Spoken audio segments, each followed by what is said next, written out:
Bonjour tout le monde. Donc, commencer ça avec une petite présentation.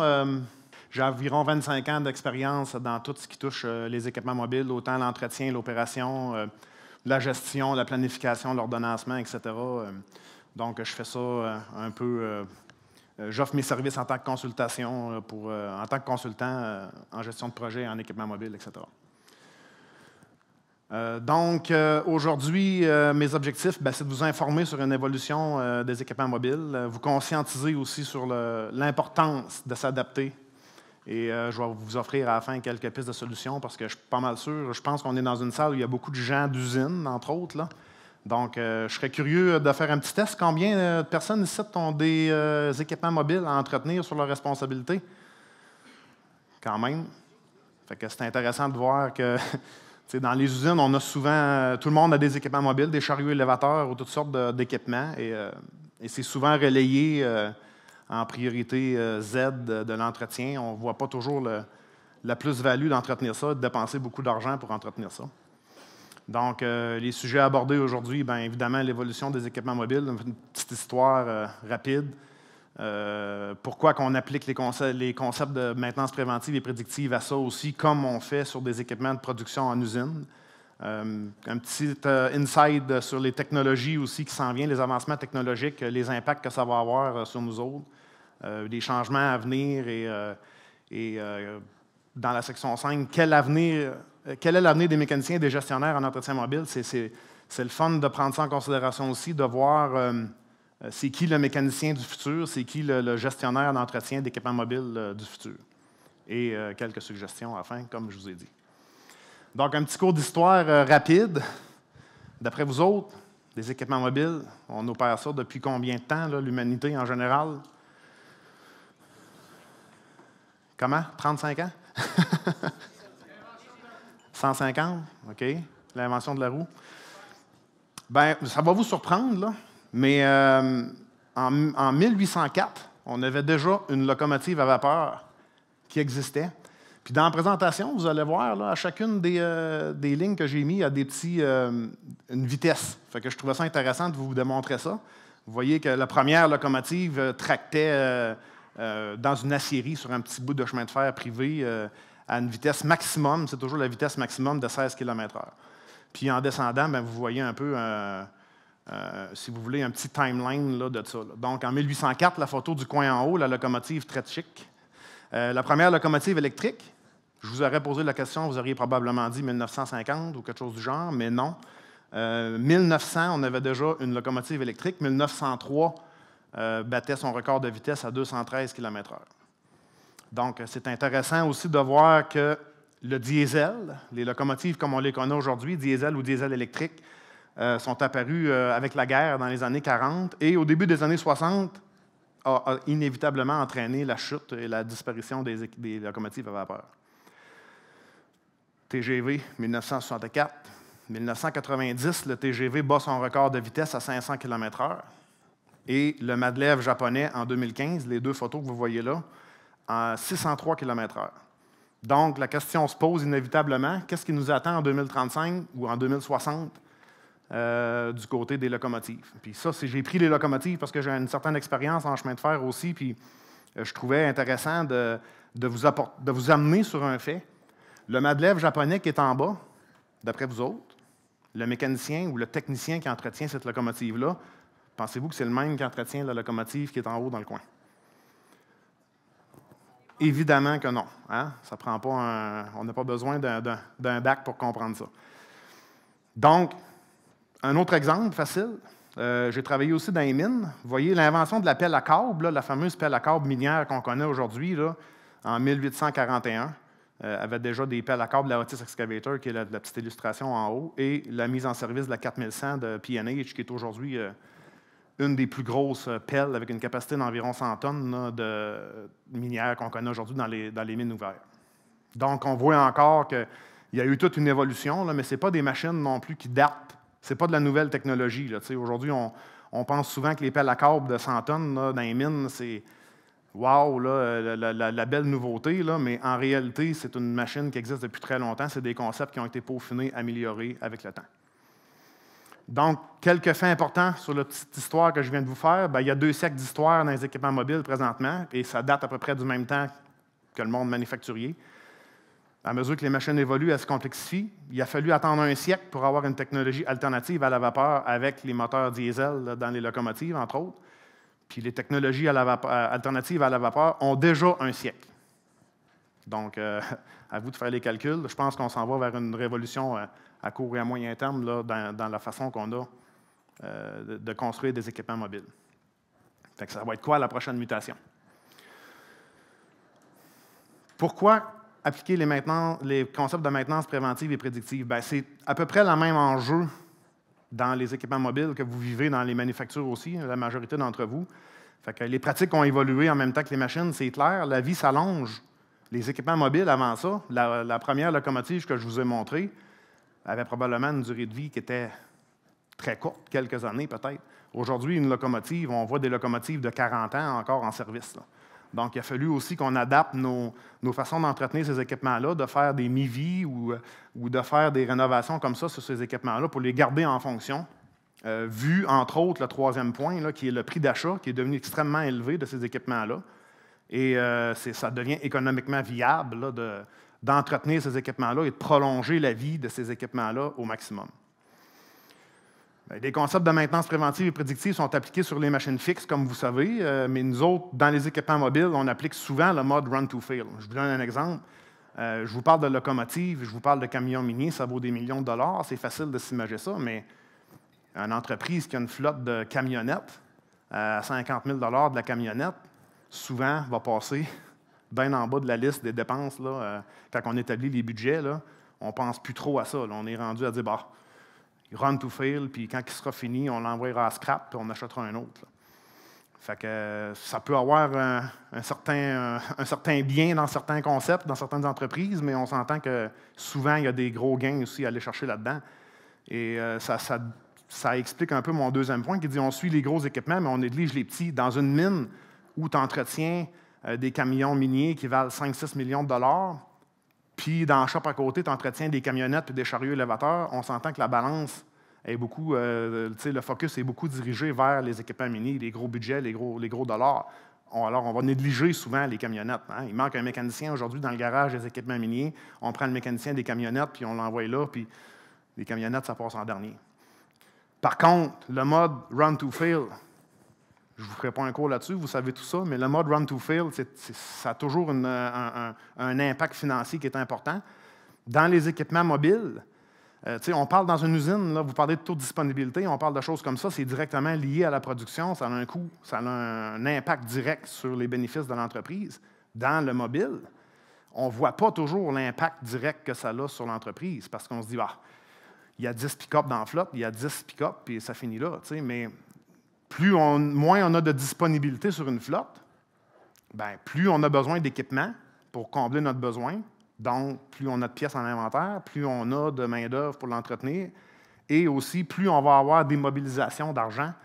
Ceux qui ont travaillé un peu dans le côté de la finance, là, si tu achètes 100 millions de dollars d'équipement pour une mine, bien, ça devient des coûts d'immobilisation de l'argent est important aussi là-dedans. Donc, une petite mise en situation pour vous expliquer tout ça assez facilement.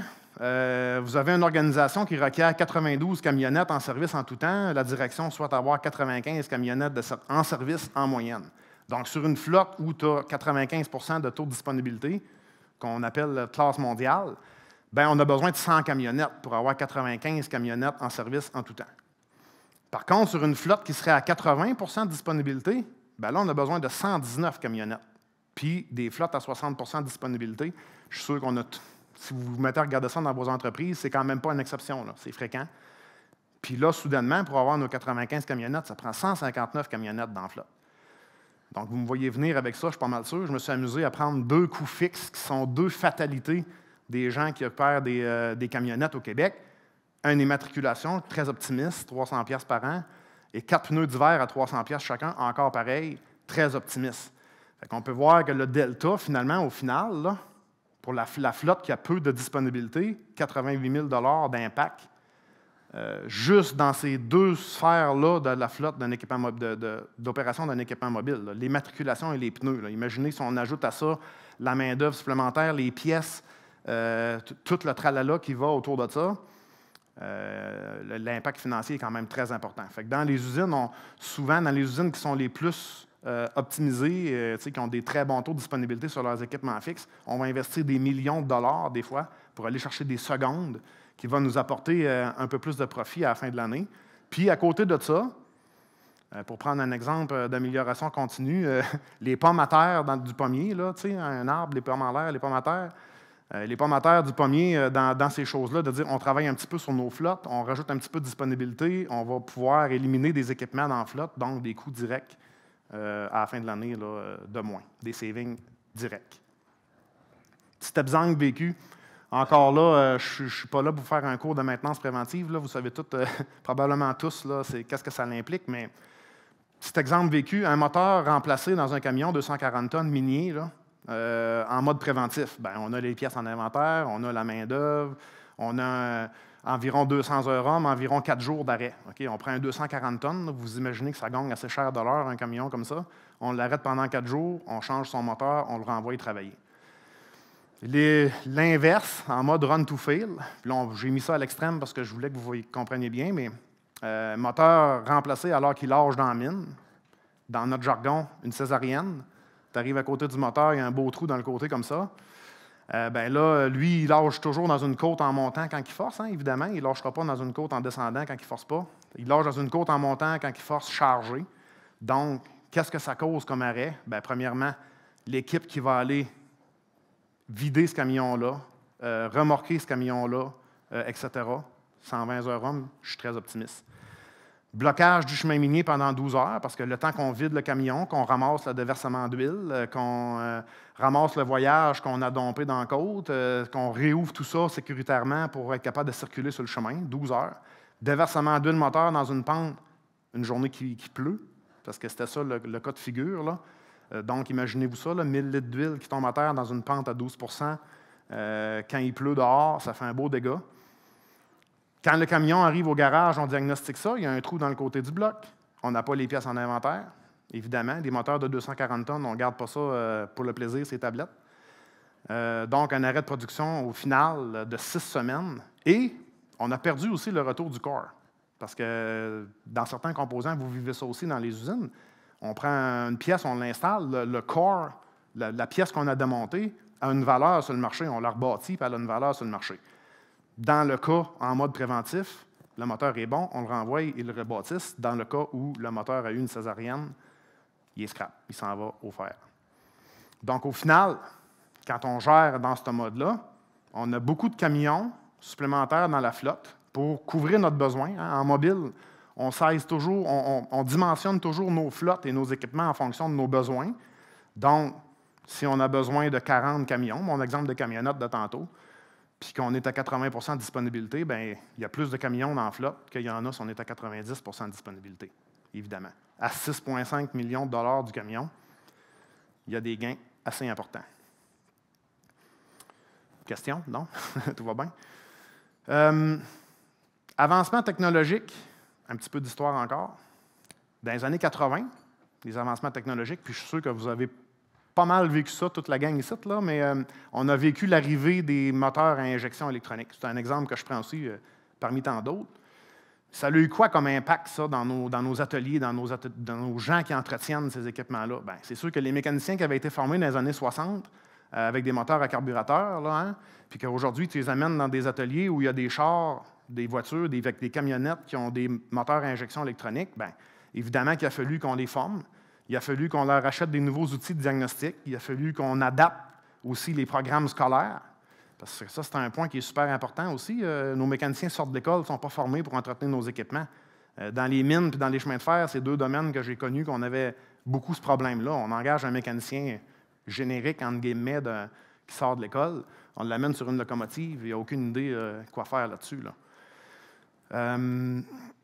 L'impact aussi, l'ajout de pièces critiques en inventaire, c'est sûr que si tu n'es pas habitué d'entretenir des moteurs électroniques, bien, il y a des senseurs, il y a des quads de fil, il y a toutes sortes de choses qu'il faut garder plus proches en inventaire en cas de bris. Et gestion de changement sur les méthodes d'opération et d'entretien, ça, c'est super important aussi. Je me rappelle mon père dans cette situation-là là, qui disait que son premier char, là, dans les années 70, là, il donnait 2-3 bons coups de pédale à gaz là, avant de virer à clé pour que le moteur starte. Bien, évidemment qu'avec des moteurs à injection électronique, qui fait ça ici dans la salle d'aujourd'hui, donner 3 coups de gaz là, avant de tourner à clé de sa voiture? Hein, il n'y a pas de main en l'air, hein? C'est ça. Mais il a fallu qu'on adapte nos façons d'opérer ces équipements-là aussi en fonction de la technologie qui avait été implantée comme ça. Là. On a eu une deuxième révolution aussi dans les années 2000 là, pour les équipements dans mon domaine à moi, là, dans les équipementiers, ont arrivé avec des normes environnementales, des systèmes antipollution performants dans les équipements, qui ont eu aussi leur lot d'impact.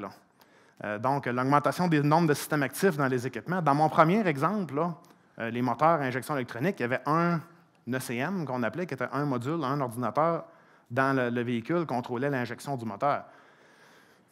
En 2000-2010, on arrive avec des équipements qui ont 10, 15, 20, 30 modules, 50 modules. Aujourd'hui, 2023, 70 modules à bord d'un équipement. C'est un réseau informatique qui est à l'intérieur de l'équipement. Ce n'est plus un ordinateur qui contrôle, qui gère tout. C'est tous les petits modules qui contrôlent chacun leur petit bout et qui sont connectés sous forme de réseau, un peu à la façon Internet. Donc, les impacts qu'on a aussi au début des années 2000 avec l'arrivée de ces systèmes-là, bien, des nouvelles procédures de diagnostic encore, des nouveaux outils informatiques, des nouvelles pièces encore à mettre en inventaire, des bris coûteux en cas de mauvais entretien et de mauvaise opération. Évidemment que quelqu'un qui brise un système parce qu'il ne sait pas l'opérer comme il faut, bien, il génère du downtime, il génère des coûts importants aussi pour le réparer. Et cette évolution-là a amené les mécaniciens qu'on connaissait de nos vieilles années, de nos parents. Aujourd'hui, on ne les appelle plus des mécaniciens, on les appelle des techniciens, parce que ce n'est plus des gens qui font exclusivement de la mécanique. C'est des gens qui vont faire un diagnostic de système, qui vont faire de l'électronique, qui vont faire de l'informatique, qui vont faire toutes sortes de choses là, pour entretenir ces équipements-là. Fait qu'on peut générer des gains importants avec des systèmes de télémétrie, entre autres. L'avancée de la technologie aujourd'hui nous a permis ça, par exemple, nous a permis d'amener de la télémétrie dans ces équipements-là. Fait que ça nous a apporté plusieurs avantages, dont le positionnement GPS en temps réel. Tout le monde a des téléphones intelligents aujourd'hui, vous êtes tous suivis, vous avez tous un positionnement GPS en temps réel. Bien, les équipementiers aussi ont fait ça. Aujourd'hui, un propriétaire de flotte d'équipement peut savoir exactement en tout temps où sa machine est, toutes les données opérationnelles qui sont disponibles en temps réel, les codes de trouble, les heures compteurs, même les habitudes de conduite de l'opérateur. Un opérateur qui arrête des tendances de donner des coups durs à une machine va générer des codes qui vont pouvoir être lus à distance par les gens qui s'occupent d'entretenir ces équipements-là ou de faire la gestion de flotte de ces équipements-là. Il a aussi amené une possibilité de mettre des limitations diverses, des limites de vitesse, entre autres, ou des ralentis moteurs, du temps de ralenti moteur. On peut dire un équipement, après 5 minutes, un moteur arrête de temps de ralenti. L'identification des conducteurs, on a vu ça aussi dans certaines entreprises là, avec des cartes. Ils savent en tout temps qui opère la machine ou avec des codes sur des bavards, un exemple. Aujourd'hui, dans le transport lourd, un exemple, on vit ça parce qu'avec les fameux logbooks électroniques, pour te loguer, avant de partir avec le camion, il faut que tu mettes ton code, il faut que tu mettes ton nom, fait qu'on sait en tout temps qui opère le camion, combien il y a d'heures de conduite de fait, etc. Et le deuxième niveau de maintenance prédictive, par analyse des comportements machines, ça devient aussi super intéressant. J'avais une discussion tantôt à ma table à propos de ça. On a aujourd'hui des équipementiers qui ont des systèmes de télémétrie qui vont comparer le comportement d'une machine à l'ensemble de sa flotte, à l'ensemble de la flotte provinciale, nord-américaine et, au final, même mondiale. Donc, on va pouvoir dire, dans un exemple, on a un code d'une surchauffe d'un roulement quelconque. Bien, eux autres, ils vont faire une analyse de ça, puis ils vont dire, OK, dans 79 % des cas où on a cette surchauffe de ce roulement-là, bien, il faut remplacer cette pièce-là préventivement pour éviter un bris inopiné. Fait que ça devient intéressant aussi. Ce qu'ils vont dire aux propriétaires de l'équipement, aux responsables, ils vont dire, bien, la prochaine fois que ta machine passe en maintenance, là, change ce roulement-là, sinon tu as 79 % de chance que ta machine va tomber en panne dans les prochains mois sur telle chose. Ou, vous comprenez le principe, là, il y a toutes sortes on peut appliquer ça à toutes les sauces, mais quand on fait une analyse comme ça des comportements machines, bien, c'est de la prédictif qui est très intéressant à apporter dans une flotte. Là. Les équipements autonomes, bien, vous savez que les équipements autonomes, on va dire, comme je dis, ça nous pend au bout du nez, là, ça s'en vient. C'est quelque chose qu'il va falloir apprendre à vivre avec. C'est une des prochaines révolutions des équipements mobiles. J'ai vu personnellement de mes yeux des foreuses minières complètement autonomes. Là. Complètement autonomes.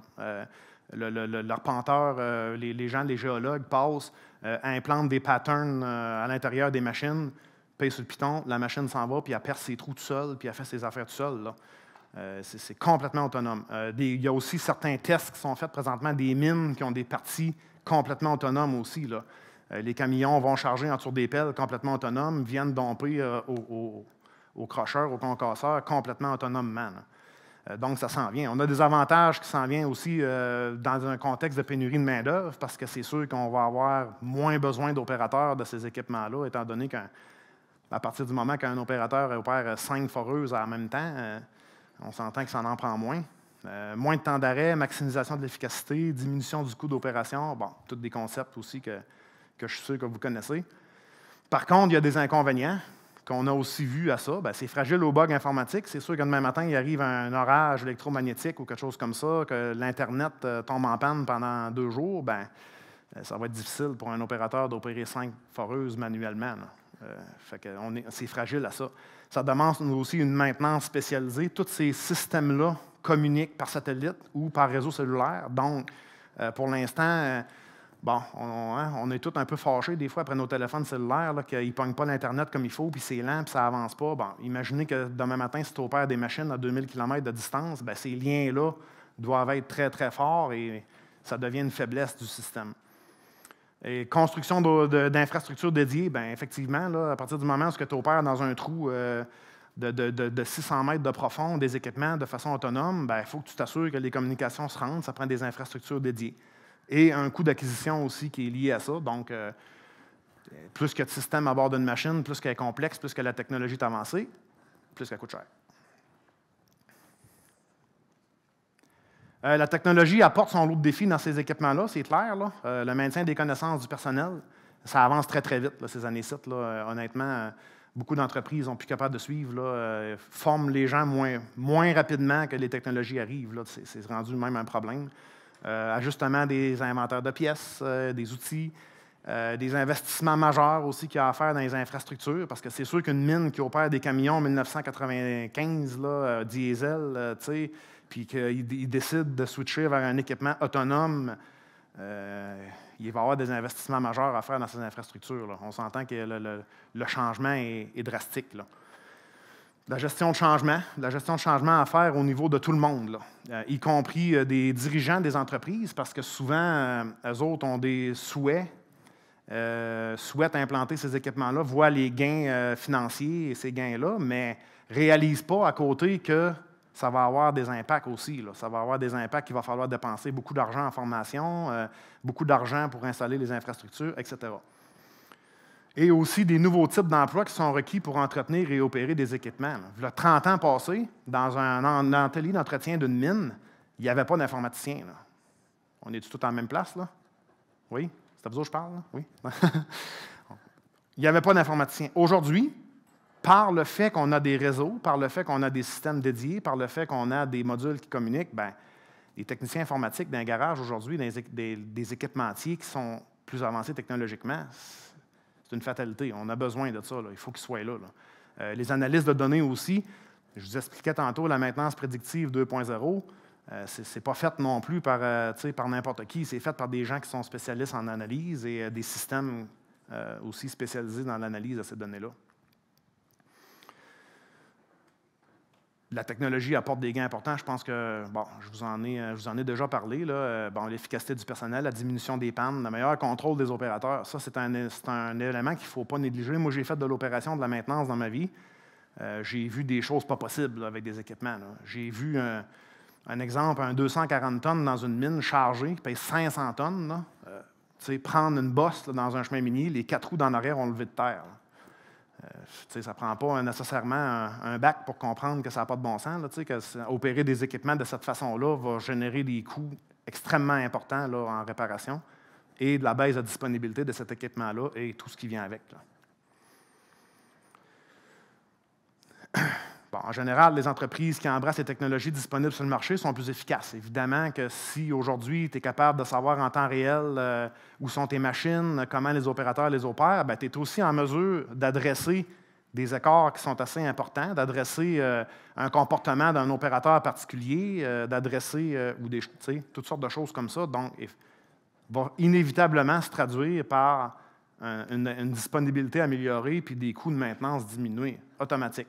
J'ai vu dans ma vie, on a implanté une flotte de 350 camionnettes avec des systèmes de télémétrie comme ça.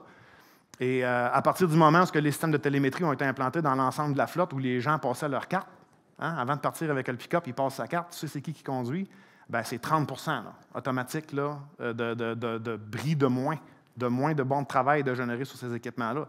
Parce que l'opérateur qui brasse le pick-up de la compagnie, demain matin, s'il scanne sa carte avant de partir avec, je vous promets qu'il va le brasser un peu moins. C'est sûr qu'il va faire attention, là, sachant que c'est suivi. Là. Mais juste le fait de le suivre apporte des gains. Là.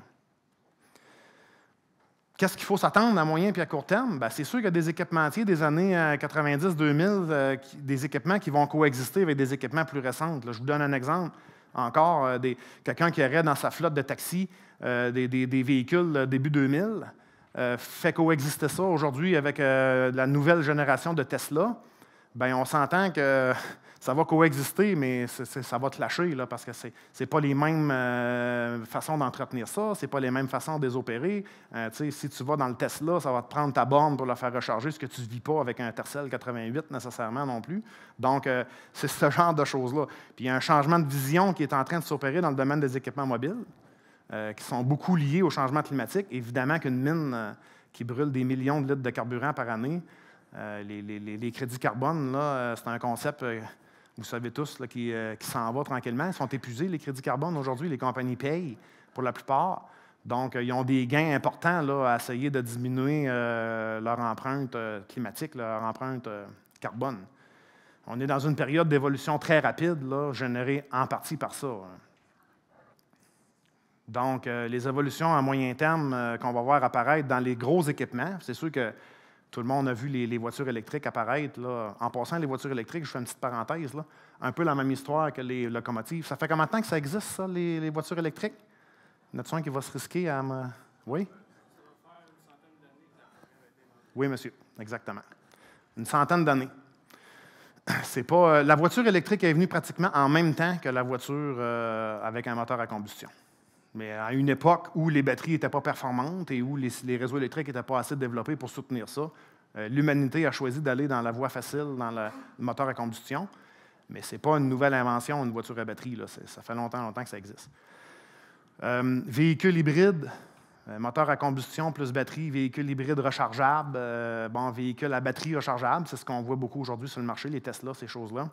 Véhicules à pile à combustible, nouvelle technologie qui tend à prendre de l'ampleur, qui n'est pas non plus une nouvelle technologie en passant. Là, les piles à hydrogène, quand on est allé sur la Lune en 1969, l'alimentation électrique des vaisseaux spatiaux était faite avec des piles à hydrogène. Ce n'est pas non plus une nouveauté. La nouveauté, c'est de la rendre viable dans certains types d'équipements. Des véhicules assistés électriques, trolley assist, ceux qui ont travaillé dans des équipements plus lourds ou dans des mines ou dans des choses comme ça, c'est des choses qui existent, des équipements qui vont venir se connecter au grid périodiquement, comme la photo du camion qui est là. Quand il arrive dans une côte, il y a beaucoup besoin de puissance là, pour monter la côte, il va s'en aller en dessous du trolley, là, des fils électriques, puis il va se servir du réseau électrique là, d'Hydro-Québec, en fait, là, pour monter la côte, là, dans le but justement de moins brûler de diesel. Puis les véhicules entièrement connectés au grid, évidemment, ceux qui ont travaillé dans le ferroviaire, au Québec, ce n'est pas en mode, mais en Europe, des trains électriques, c'est une norme. Il y en a partout. Bon, c'est sûr qu'à moyen terme, nous autres, en tant qu'entrepreneurs et en tant qu'exploitants d'équipements, il faut se préparer à ça parce que ça s'en vient très rapidement. L'électrification, je vous donne un exemple aussi. Dans vos usines, il y a des chariots élévateurs. J'ai vu des usines avec des flottes de 80 chariots élévateurs au propane. Demain matin, on prend le virage vert, on décide d'en transformer sur 5 ans les 80 en mode électrique, pile rechargeable. bien là, il y a des infrastructures qui vont devoir venir avec ça. Là. Il y a toutes sortes de choses qui viennent avec ça. Demain matin, tu n'as plus besoin de la bonbonne dehors pour remplir tes réservoirs. Ce que tu as besoin, c'est une borne de chargement. C'est une place dédiée à l'intérieur où tu peux stationner ton chariot élévateur la nuit quand tu t'en sers pas, un exemple, puis le faire charger. Donc, il faut s'y préparer parce que ça s'en vient, puis on va devoir faire ça en urgence si on ne s'y prépare pas. Du côté des entreteneurs, comme la majorité des gens qui sont ici, bien, vous savez que ça s'en vient, les véhicules électriques aussi. Là. Fait que si vous voyez, on peut commencer à former notre monde, on peut commencer à voir là, comment on va entretenir ça dans le futur, pour pas que la première machine électrique arrive dans vos ateliers, puis que vous ne soyez pas capable de l'entretenir, puis que là, elle n'ait pas de disponibilité, puis qu'elle n'ait pas de, qu'elle ne fasse pas la job pour laquelle elle a été achetée. S'assurer que nos mécaniciens sont formés, c'est un point que j'avais mis là parce que, justement, c'est là où le bas blesse souvent. Là. On arrive à un nouvel équipement dans une flotte de vieux équipements. Les opérateurs ne veulent pas l'opérer, c'est trop différent. Les mécaniciens ne veulent pas travailler après, ils ne connaissent pas ça. Puis là, les gestionnaires se font une mauvaise idée de ça parce que là, ce n'est pas disponible. Puis là, mais en réalité, tout ça vient souvent d'un manque de connaissances ou d'une gestion de changement qui n'a pas été faite comme il faut. Là. Puis préparer les décideurs au changement de mentalité et au changement dans les structures de coûts. Je vous l'ai rappelé tantôt aussi. Si tu te mets à opérer une flotte d'équipements avec des batteries rechargeables, bien, tu vas rajouter des centaines de milliers de dollars de batteries dans ton budget. Là, parce qu'à un moment donné, il faut que tu échanges ces batteries-là. Là.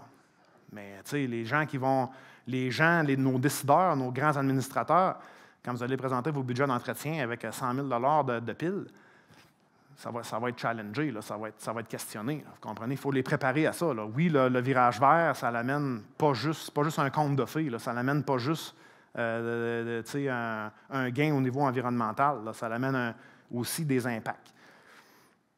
Puis c'est pas souvent... Je veux dire, on vend du rêve beaucoup avec ça, là, hein, les véhicules électriques, on vend du rêve. Là, bon. Mais la réalité, c'est qu'il y a des coûts importants pour les recycler, il y a des coûts importants pour les entretenir, les batteries, ça coûte cher, il faut les faire fabriquer, c'est des items à long délai de livraison, etc. Là. Donc, il faut se préparer à ça. Le déploiement des équipements autonomes et semi-autonomes, c'est en hausse dans l'industrie, effectivement. Une organisation qui souhaite aller là-dedans, qu'est-ce qu'ils peuvent faire? Commencer à adapter les infrastructures. Vous voyez, on en revient à ça. Ajuster les critères d'embauche de vos gens qui vont entretenir ça, pour ceux qui ont du passé en entretien de ces équipements-là. C'est intéressant à embaucher dans un atelier aujourd'hui. Devenir partenaire avec les centres de formation, c'est quelque chose qu'on voit aussi de plus en plus dans l'industrie. Appliqué au mobile, parce que je sais que dans les manufactures, c'est quelque chose qui se fait quand même depuis longtemps. Dans le mobile, c'est quand même relativement nouveau là, de dire on s'associe avec un centre de formation en mécanique diesel pour leur montrer à entretenir un moteur de locomotive là, ou un système précis dans un équipement précis. Là. Moi, dans le domaine des mines où je travaillais, il y aurait des gains importants là, à dire on engage un mécanicien qui connaît déjà ces équipements-là en sortant de l'école. Ça serait, c'est des mois et des mois de formation des fois. C'est des coûts importants pour les entreprises. Oui, un point important que je voulais parler de là aussi, là, c'était s'assurer de la disponibilité de l'énergie. J'ai déjà vu une entreprise qui souhaitait encore aller de l'avant avec des équipements électriques, puis qui disait hey, nous autres, on en avait déjà, mais on veut aller encore plus loin là-dedans, on veut en acheter d'autres, on veut en implanter d'autres dans notre flotte. Finalement, au final, pas capable d'avoir de l'énergie, pas capable d'avoir le bloc énergétique qui était requis là, supplémentaire pour faire fonctionner ces équipements-là. Donc, c'est sûr qu'une compagnie qui souhaite s'en aller dans une direction électrique, il faut qu'ils considèrent ça aussi. Il faut qu'ils parlent avec leur fournisseur d'électricité. Il faut qu'ils s'assurent qu'ils sont capables, qu'ils ont accès à cette énergie supplémentaire-là. Puis, c'est juste de la logique quand vous y pensez. Là, quand on a switché de la vapeur au pétrole, il a fallu que les compagnies s'assurent d'avoir le pétrole disponible pour runner ces équipements-là. Là. Puis, quand on runnait des équipements à vapeur, il fallait s'assurer d'avoir le charbon aussi pour runner ces équipements-là. Aujourd'hui, on est à l'électrique. Il faut s'assurer que Hydro-Québec et nos fournisseurs d'électricité sont capables de nous fournir l'électricité qu'on a besoin pour opérer ces équipements-là. L'IA, tout le monde a entendu parler de ça, c'est beaucoup à mode, c'est ainsi. Ça va être intégré dans un futur proche aussi dans nos équipements. C'est déjà commencé, c'est déjà en test dans beaucoup de choses. Des machines avec des comportements adaptatifs. C'est assez spécial à voir. Là. C'est quelque chose qui est assez spécial. Va s'adapter, un exemple, aux conditions météo. Le véhicule se promène dans un chemin X de façon autonome, puis il se rend compte aujourd'hui que il fait moins 20 soudainement, puis que le chemin est gelé, puis il est glissant, va adapter sa conduite à la condition de la route. C'est assez intelligent, pareil. Là. C'est assez spécial de voir ça aller. Et aussi l'IA, mon dernier point aussi qui est assez intéressant, c'est que ça va être très performant dans les analyses des comportements machines. Quand je vous expliquais tantôt, comparer une machine à elle-même, à sa flotte, à la province, l'IA va être capable aussi de faire des analyses de maintenance prédictive. Je dis 2.0, mais rendu là, ça va probablement être plus 3.0. Le mécanicien du futur, c'est qui le mécanicien du futur? C'est un technicien. Donc, c'est sûr que les futurs mécaniciens, techniciens vont devoir être encore plus polyvalents, effectivement. Plus qu'il y a de systèmes à bord d'une machine, plus qu'il y a de réseautique, de communication, de télémétrie, de systèmes autonomes, etc. Écoute, le mécanicien qui va entretenir cet équipement-là, moi, je vous parie qu'il y a plusieurs mécaniciens qui vont travailler qui ne se saliront même plus. Là. Le mécanicien avec la face noire, là, comme on est habitué de le voir, l'image qu'on a d'un bon mécanicien qui sort avec les mains graissées jusque-là, puis la face noire, ça va être de moins en moins vu dans nos ateliers, là, parce que de plus en plus, les troubles de ces équipements-là sont électroniques, sont réseautiques, sont télémétrie, etc. Ils vont devoir apprendre à travailler avec des nouveaux outils informatiques, comme l'analyse de comportement machine. Ça va devenir super intéressant pour un mécanicien qui veut aller un peu plus loin dans son diagnostic, d'aller voir quel comportement cette machine-là a eu dans les 2 dernières années. Un monitoring de ses conditions et de ses comportements pour t'aider à diagnostiquer ton problème que tu as aujourd'hui. Les procédures d'entretien qui diffèrent énormément des anciens équipements qui datent des années 90-2000. Donc, les gestionnaires vont devoir revoir le tout et s'adapter. Effectivement, les processus, on a des paradigmes dans l'entretien d'équipements mobiles. Je vous donne un exemple. Un changement d'huile, ça se fait aux 500 heures. Bon, OK, ça fait longtemps qu'on ne challenge plus ça. Par contre, aujourd'hui, ces technologies-là amènent d'autres processus, d'autres façons de revoir ça. Aujourd'hui, je vous donne un exemple du moteur qu'on change d'huile à 500 heures. Il y a certains fabricants d'équipements qui sont rendus à 1500 heures pour faire des changements d'huile dans des équipements. Là. Donc, il faut, à mesure que les technologies avancent, la filtration est meilleure, la lubrification est meilleure, le lubrifiant est meilleur, les délais s'étirent aussi, puis il faut s'ajuster à ça. Là. Puis les planificateurs de maintenance devront apprendre à travailler avec des systèmes de plus en plus autonomes. Aujourd'hui, beaucoup d'équipements vont générer eux-mêmes des bons de travail dans des systèmes en disant OK, j'ai tel code de trouble, je génère un bon de travail de diagnostic. Là, fait que les planificateurs, comme on connaît, là, qui sont habitués de générer des bons de travail, de commander des pièces, etc., de planifier des maintenances, il va falloir qu'ils apprennent à travailler avec ces systèmes-là qui génèrent automatiquement des bons de travail, qui font partie de leur job, puis qui vont devoir rester quand même efficaces et optimales là, dans leur entretien. Donc, des petites suggestions. Être ouvert. Parce qu'on a beaucoup de paradigmes, vous savez, en entretien, en opération, beaucoup de paradigmes. Les nouvelles technologies qui s'en viennent, ça va être encore une révolution. Il faut y penser, il faut être ouvert d'esprit, il faut pas rejeter ça du revers de la main. Un opérateur que ça fait 30 ans qui opère un type de machine, que tu le laisses dans une machine nouvelle technologie, automatiquement, il ne l'aimera pas. Là. Il va avoir un certain délai là, avant qu'on l'habitue, avant qu'il ait géré ce changement-là et qu'il soit à l'aise dans son nouvel équipement. Inclure les remplacements d'équipements mobiles dans les grands projets de développement de nos industries, ça aussi, c'est souvent oublié. Hein? On fait une phase 3 à une usine, mais on arrive avec la dernière technologie de captation des gaz à effet de serre, puis on est tout fiers de ça. Puis à côté de ça, on run un loader 90 qui boucane quand on pèse sur l'accélérateur. C'est quelque chose qui peut être un peu contrastant là, pour les yeux de l'extérieur. Intégrer les flottes d'équipements mobiles dans les visions de carboneutralité. Avec le temps, on va se rendre compte que le pétrole, on le sait déjà dans nos vies personnelles, on se fait marteler de ça, là, qu'on est tous responsables du changement climatique avec nos voitures. Mais en réalité, les industries qui opèrent des équipements comme des mines, qui brûlent des millions de litres de carburant, vont devoir aussi inclure le raffinement de ces équipements-là ou le remplacement de ces équipements-là dans les grands projets qu'ils vont avoir dans le futur. Implanter des processus de gestion solides, moi je pense qu'on devrait toujours avoir ça, mais particulièrement dans les prochaines années avec les révolutions d'équipements qui s'en viennent. Demander des révisions des programmes de formation. Connectez-vous là, avec les systèmes scolaires, avec les centres de formation. Demandez-leur, « Hey, nous autres, on est rendus là dans notre technologie. Là. Pouvez-vous essayer de monter quelque chose dans vos formations pour que les gens qui sortent de l'école soient formés sur ces systèmes-là? » Exiger des fabricants qui réfléchissent à l'après-vie des équipements mobiles. J'ai mis ce point-là parce que je trouvais un peu aberrant aujourd'hui là, qu'on roule des équipements électriques comme des chars électriques et qu'aujourd'hui, on pense seulement à les fabriquer. On ne pense pas à ce qui va se passer, mais qu'on les scrape dans 10 ans.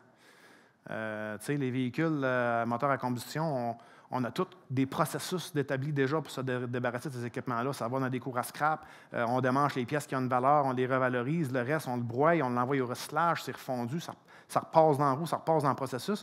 On n'est pas capable de faire ça aujourd'hui avec plusieurs composants des véhicules électriques. Ça n'a pas été réfléchi. Donc, il va être temps qu'on commence à y penser aussi. Demain matin, si on se met à runner une mine, un exemple, avec des 240 tonnes, qui va avoir probablement, je ne sais pas combien de tonnes de matière pour fabriquer des batteries à l'intérieur de ce véhicule-là, la journée de sa fin de vie utile arrive. On fait quoi avec ces batteries-là?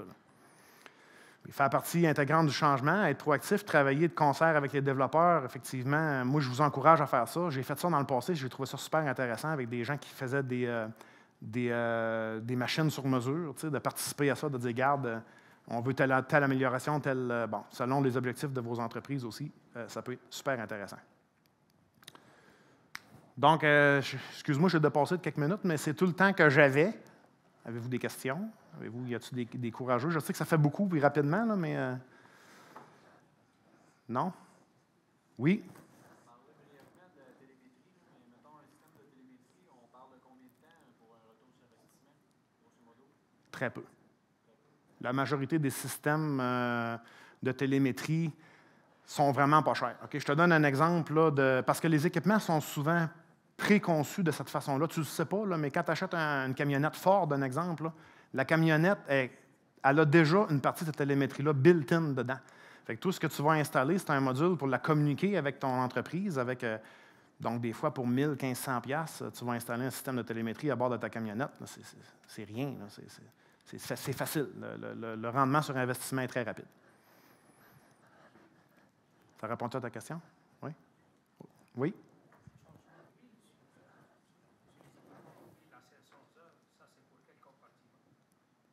Moteur. Oui, moteur, parce que... Oui. Ben, c'est un peu l'ancienne mentalité. Okay? Un moteur diesel avec de l'huile minérale, avec l'efficacité de la filtration qu'il y avait dans ces années-là, c'était un peu un standard dans l'industrie de 500 heures. Aujourd'hui, on a des huiles synthétiques, on a de la filtration qui est beaucoup plus efficace, on a de la combustion qui est plus propre à l'intérieur des moteurs, du fait qu'on monitore tout ça par ordinateur et qu'on gère l'injection par ordinateur, donc contamine moins ton huile, mieux filtré, meilleure qualité de lubrifiant, on étire les intervalles. Fait que c'est un ensemble de facteurs. Là, puis il y a aussi des machines qui ont des systèmes de filtration actifs. Là, que tu changes d'huile encore moins souvent que ça parce que à l'intérieur de la machine, il y a de la régénération de lubrifiant qui se fait là, directement. Mais en tout cas, c'est toute une autre page. Autre chose? Tranquille? Merci.